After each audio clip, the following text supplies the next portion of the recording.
ایک بہت بڑے زمیندار اپنے ملازم کے ساتھ شکار کو جا رہے تھے۔ جنگل میں کوئی معمولی سا گاؤں نظر آیا اور وہ ایک غیر آباد مسجد تھی۔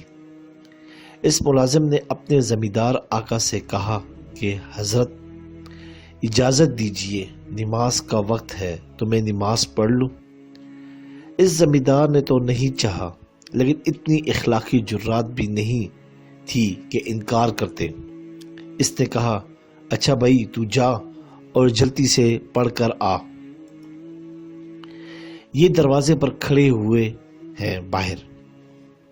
ملازم مسجد کے اندر ہے اور دیکھنے میں ایسا معلوم ہوتا ہے کہ اگر یہ شاہی دربار ہے تو بادشاہ اندر ہے، ملازم باہر ہے۔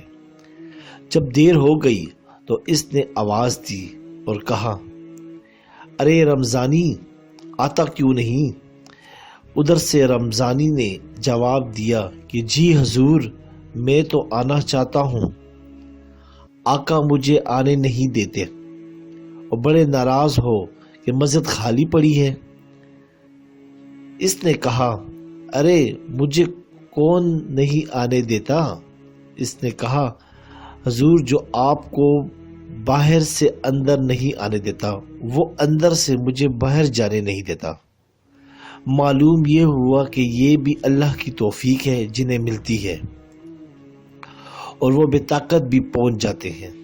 اس میں ہمارے لیے یہ سبق ہے کہ اگر ہمارا دل عبادات میں نہ لگے تو ہمیں اللہ سے خوب رو کر معافی مانگنی چاہیے کہ سب کچھ اللہ کی توفیق سے ہی ہوتا ہے، اور اللہ ہی نہیں چاہ رہا ہے ہم سے اپنی عبادت کروانا۔ سبسکرائب کریں، لائک کریں اور بیل آئیکن پہ کلک کریں تاکہ آپ کو اس طرح ہی پیاری اچھی اسلامی ویڈیو ملتی رہے۔